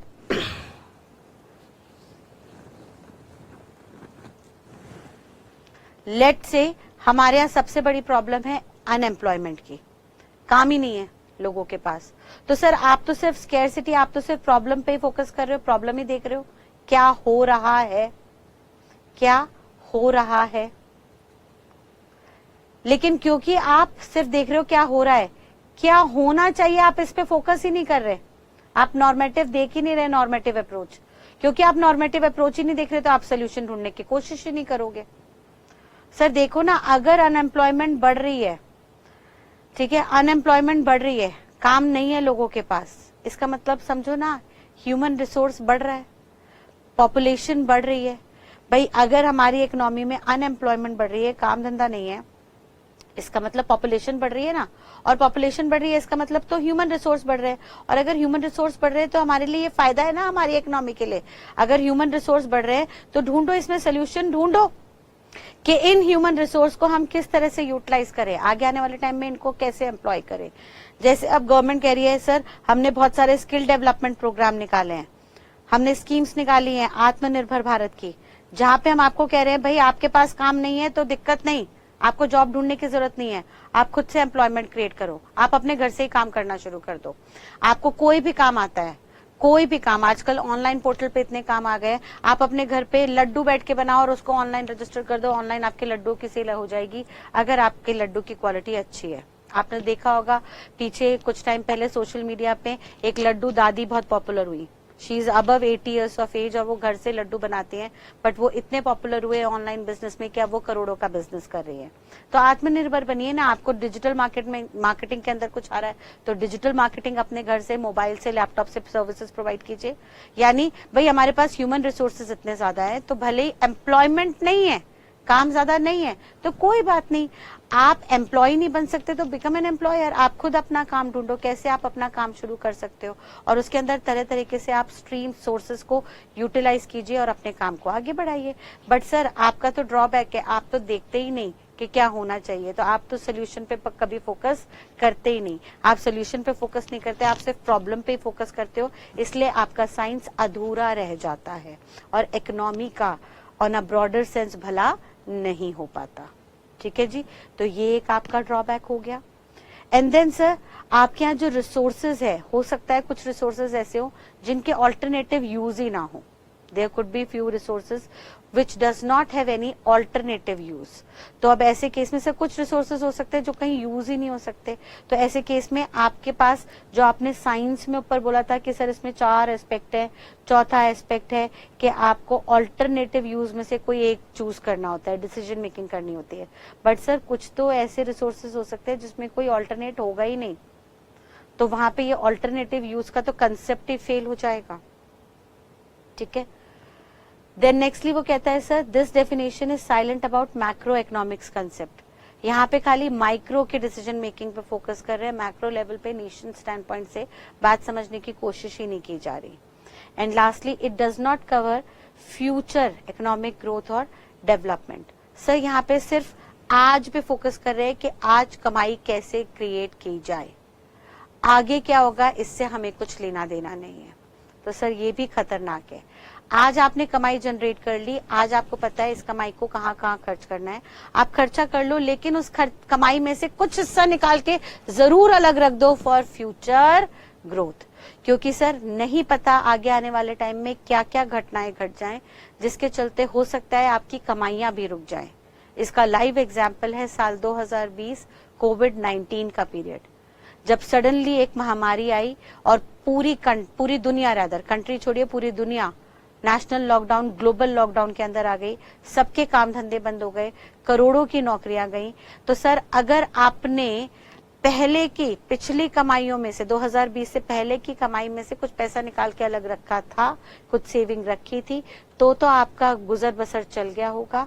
लेकिन अगर आप सारा पैसा पीछे उड़ाते आए, आपने फ्यूचर इकोनॉमिक ग्रोथ के बारे में सोचा ही नहीं, तो सर ऐसे में बहुत आपने परेशानियां झेलनी पड़ेंगी। और ऐसे में एक्चुअली भी हुआ कोविड-19 के दौरान कि बहुत सारे लोगों ने सुसाइडल अटेम्प्ट किया, क्योंकि उन्होंने पहले कभी फ्यूचर के बारे में कुछ सोचा नहीं, कुछ सेविंग की नहीं, और जब नेशनल लॉकडाउन आया उनका हाथ से काम चला गया, उनके हाथ में 1 रुपया भी नहीं था खाने को। जब खाने को 1 रुपया नहीं मिल पाया और वो अपने परिवार को नहीं चला पाए, तो अंडर स्ट्रेस आके उन्होंने सुसाइड कर लिया, which is not good for an economy. तो सर ये अनदर सबसे बड़ा ड्रॉबैक है। इस ड्रॉबैक को कवर करने के लिए लास्ट में एक और साइंस आई, economics as a dynamic growth and development. ये जो साइंस आई, ये साइंस पीछे के सारे पॉइंट्स को कवर कर रही थी, और जो पीछे के सारे पॉइंट्स के ड्रॉबैक थे उनको भी ओवरराइड कर दिया। यानी इसके अंदर basically this science covers all previous concept along with, ये आज का भी सोचेगी और फ्यूचर का भी सोचेगी, ये आज का ग्रोथ भी सोचेगी, फ्यूचर के ग्रोथ और डेवलपमेंट भी सोचेगी। और यहाँ पे 4 चीजों पे काम किया जाएगा। यहाँ पे बताया जाएगा कि कैसे एक इंसान माइक्रो इकोनॉमिक्स में, कैसे एक इंडिविजुअल माइक्रो में, या एक सोसाइटी मैक्रो इकोनॉमिक्स में अपने स्केर्स रिसोर्सेज को एम्प्लॉय कर सकती है in different uses to produce commodities, कुछ सामान वगैरह बनाने के लिए, और वो सामान चाहे तो आज के डेट में डिस्ट्रीब्यूट करे और चाहे तो उसे संभाल के रख दे for future use, so that future में भी ग्रोथ के एस्पेक्ट्स को वो कवर कर सके। तो टेक्निकली स्पीकिंग इस प्रोसेस के अंदर कोई डीमेरिट है ही नहीं। सारे जितने भी पीछे के डीमेरिट्स थे वो यहाँ पे आके कवर अप हो गए, और सब बेनिफिट्स यहाँ पे आ गए, जिसमें से सबसे पहला मेरिट है मटीरियल वेलबींग। सर यहाँ पे सबका भला सोचा जाएगा, और यहाँ पे सर ह्यूमन इनिशिएटिव लिए जाएंगे। ह्यूमन इनिशिएटिव का मतलब इंसान को अगर पता हो कि भाई उसके पास इतने अवेलेबल रिसोर्सेज है, और उसे ये भी पता है कि इस रिसोर्सेज से उसे आज का भी सोचना है और फ्यूचर का भी सोचना है, तो वो खुद से इनिशिएटिव लेगा उस पैसे को, उस रिसोर्सेज को एप्रोप्रिएटली एलोकेट करने में। Then sir it covers economic growth also, and it covers economic growth का मतलब है कि सर सिर्फ और सिर्फ ये प्रेजेंट का ही नहीं सोचेगा, फ्यूचर का भी सोचेगा, अपने फ्यूचर को भी प्रोटेक्ट करेगा। एंड देन लास्टली वो कह रहा है सर इस प्रोसेस के थ्रू इकोनॉमिक स्टेबिलिटी आ जाएगी। यानी अगर हर इंसान थोड़ा थोड़ा अपनी कमाइयों में से सेविंग करता रहेगा तो फ्यूचर में स्टेबिलिटी हो जाएगी, वो कभी भी रिस्क में नहीं जाएगा अगर उसके हाथ से नौकरी चली भी गई तो। जैसे कोविड-19 के दौरान रियलाइज हुआ बहुत से लोगों को जिन लोगों ने अपने पिछले लाइफ में कोविड-19 आने से पहले जो भी कमाइयां की थी उसमें से अगर बहुत बड़ी अमाउंट की सेविंग्स निकाल के अलग रख दी तो सर कोविड-19 में एक्चुअली उन्होंने अपने घरों में पार्टी बनाई, उन्होंने डेली नई नई डिशेस बनाई, घर में सब परिवार के साथ क्वालिटेटिव टाइम स्पेंड किया। तो सर कहने की बात यह है कि अगर आपने हर वक्त अपने फ्यूचर का सोच के कुछ अलग रखते चले गए, फ्यूचर का सोच के कुछ रिटेन करते चले गए, तो आपके पास फ्यूचर आगे आने वाले टाइम में भी एक स्टेबिलिटी आ जाएगी, एक परिपक्वता आ जाएगी। भले ही उस वक्त आपके पास कमाई ना भी रहे लेकिन प्रीवियस सेविंग से आप अपना गुजर बसर चला सकोगे। इस बात को एक छोटे से एग्जाम्पल से मैं घर के लेवल पे लेती हूँ। आपने देखा होगा कि जनरली घरों में पापा जो है वो स्ट्रिक्ट होते हैं और मम्मी सॉफ्ट होती है, और मम्मी जहाँ पे जनरली होम मेकर्स होती हैं, हाउसवाइफ होती हैं, जैसे मेरी मदर हाउसवाइफ है, होम मेकर है, तो मैंने उनसे एक बहुत बड़ी चीज सीखी कि मेरे फादर जब भी मदर को मंथली घर के खर्चे के लिए पैसे देते थे, मान लीजिए घर के खर्चे के लिए 10,000 रुपए दिए, तो मेरी मदर हर बार 10,000 में से जैसे तैसे बचत करके 7,000 रुपए खर्च करके बाकी 3,000 रुपए बचा लेती थी, और वो 3,000 रुपए चुपके से अपनी अलमारी में छुपा देती थी। ऐसे उन्होंने कई सालों तक किया, और बाद में जब मुझे पढ़ाई के वक्त पैसों की जरूरत थी, उस वक्त पापा का बिजनेस, मेरे फादर का बिजनेस था, लेकिन मेरे फादर साहब का बिजनेस उस वक्त जब मेरा एजुकेशन का टाइम आया, उनका बिजनेस सफर कर रहा था फ्रॉम लॉसेस। उस वक्त जब मुझे इकट्ठे लेट्स से 1 लाख रुपए की जरूरत पड़ी, तो मेरी मदर ने फट से अपने इतने सालों की सेविंग में से निकाल के मुझे पैसे दे दिए। तो सर उन्होंने फ्यूचर का ऑलरेडी पहले से सोचा था। Mothers are the best economist. उन्हें फ्यूचर का पहले से ही पता था, भैया कल को कभी भी ऊपर नीचे हो सकता है, फादर बिजनेस कर रहे हैं, कभी भी प्रॉफिट्स एंड लॉसेस आ सकते हैं, कभी भी अप डाउन हो सकता है। तो वो हर महीने कुछ कुछ बताती रहती थी, और उन्होंने जितनी भी बचत की उसके चलते फ्यूचर सिक्योर हो गया। फ्यूचर में जब फादर साहब के बिजनेस में लॉस भी आया, तब भी मदर ने स्टेबलाइज्ड इनकम मेरे हाथ में रख दी, सो दैट मेरी एजुकेशन सफर ना करे। तो वही बात यहाँ पे कह रहे हैं कि अगर आप फ्यूचर का सोच के चलेंगे तो आपकी जो इकोनॉमी है वो स्टेबलाइज हो जाएगी, प्रेजेंट भी आपका बेहतर होगा और साथ साथ आपका फ्यूचर भी आप बेहतर बना पाओगे।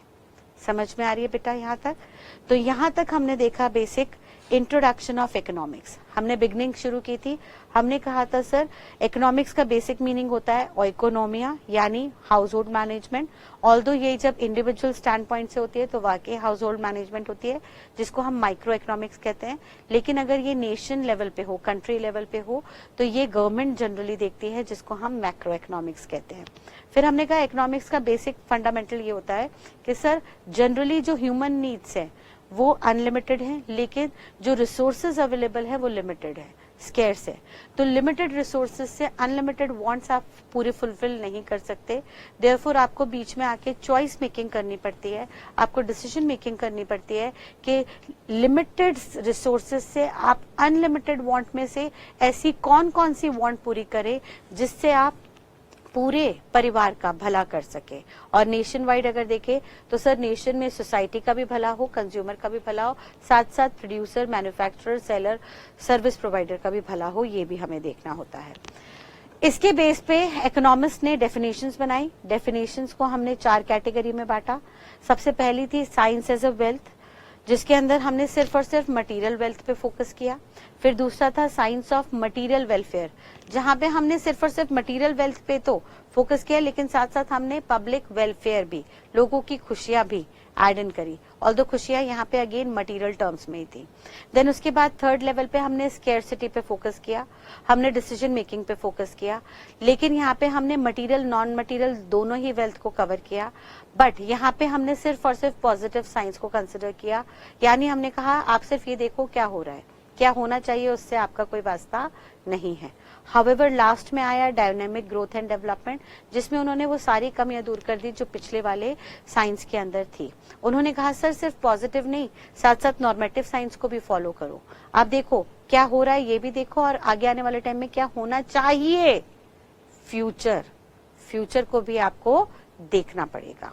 आप सिर्फ अभी प्रेजेंट में क्या हो रहा है ये देखिए, और फ्यूचर में इकोनॉमी को ग्रो करने के लिए, डेवलप करने के लिए क्या क्या होना चाहिए ये भी आपको देखना होगा।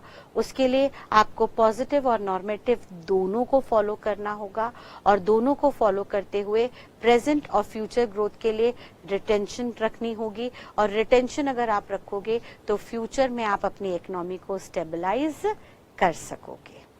ठीक है जी, तो यहाँ पे आके हमारे इकोनॉमिक्स का बेसिक फंडामेंटल कंप्लीट होता है। इसको आप अच्छे से रिवाइज कर लीजिएगा। नेक्स्ट क्लास से पहले कम से कम 2-3 बार आपको इसे अच्छे से रिवाइज करना है। ट्रस्ट मी, पूरा इकोनॉमिक्स हार्डली 20-25 लेक्चर्स का इकोनॉमिक्स है। ये पूरा का पूरा इकोनॉमिक्स आप साथ साथ लेक्चर के साथ साथ याद कर लेंगे। आपको अलग से बैठ के इसे याद करने की जरूरत नहीं पड़ेगी, प्रोवाइडेड क्लास खत्म होने के बाद इन नोट्स को आपको एटलीस्ट 3 टाइम्स रिवाइज करना है। सिर्फ 2 पेजेस के नोट्स हैं, ज्यादा टाइम नहीं लगेगा। 2 पेजेस को चलते फिरते भी अगर आप 3 बार दोहरा दोगे तो ये कंसेप्ट आपको हाथ के हाथ याद हो जाएंगे। ठीक है बेटा, तो आज की क्लास को हम यहीं पे कंक्लूड करते हैं। Till next class, thank you and God bless you all, bye bye.